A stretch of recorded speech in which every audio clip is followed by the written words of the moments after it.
our strength, and our Redeemer. Amen. Please be seated. When I began as a chaplain intern in the hospital a number of summers ago, my visits with people were studded with what should have been slightly awkward silences, but more often were very awkward responses from me. When given the immense gift of another's vulnerability, I too often felt that I should provide an answer, an analysis at the least.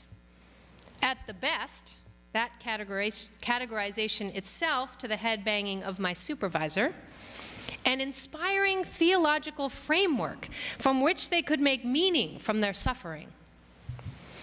Go on. It's fine to be feeling great relief that you did not end up in Beverly Hospital during the summer of 2013 for this reason, above myriad others, I'm sure.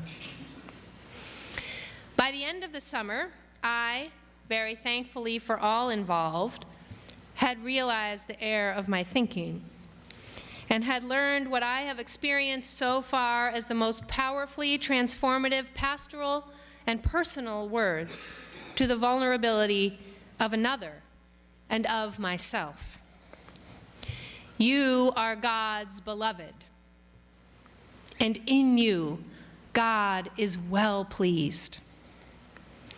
In the arresting, awkward silence of doubt, fear, anger, and exhaustion, the divine truth, you are God's beloved, and in you God is well pleased, even if not uttered aloud, but simply repeated again and again in the quiet of my heart, infused the space with a gentleness that melted away nearly all barriers to God's healing respite in that moment.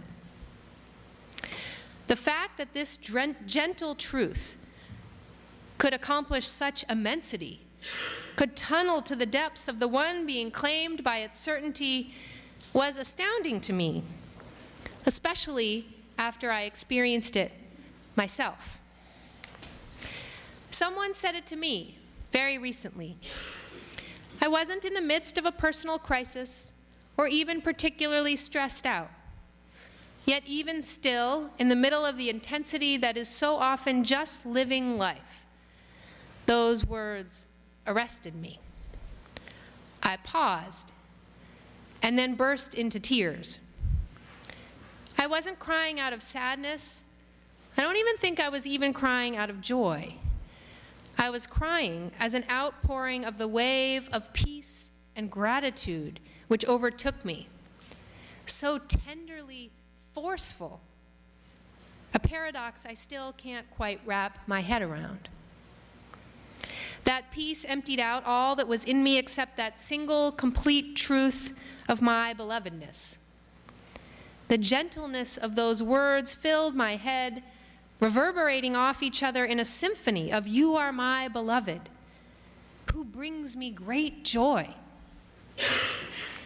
I was connected, even if only momentarily, to the essence of who I am, of who we all are, the single determining factor of my entire being, that I am God's beloved daughter, who brings God great joy.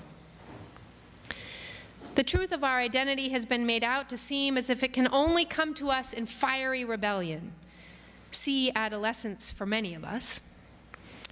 That it's heavy and fierce and uncompromising, the sense of ourselves at our core. It perhaps isn't all that surprising, though, for we who know God as love, that the truth of our identity, the very core of who each of us is, comes to us in the gentle yet powerful whisper of our belovedness, and the warming wonder that we do bring joy to God. Henry Nouwen, in his book, The Life of the Beloved, talks about claiming this belovedness as our core truth, structuring our whole life and purpose around this truth for ourselves and its similar truth for all others.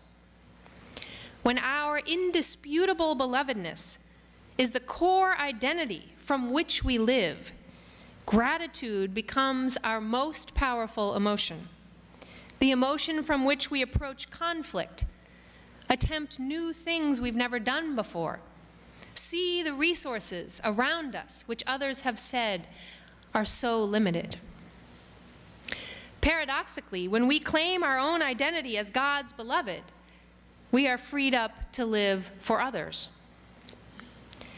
In this process of owning just how loved we are, we find ourselves, we find others, and we find Christ.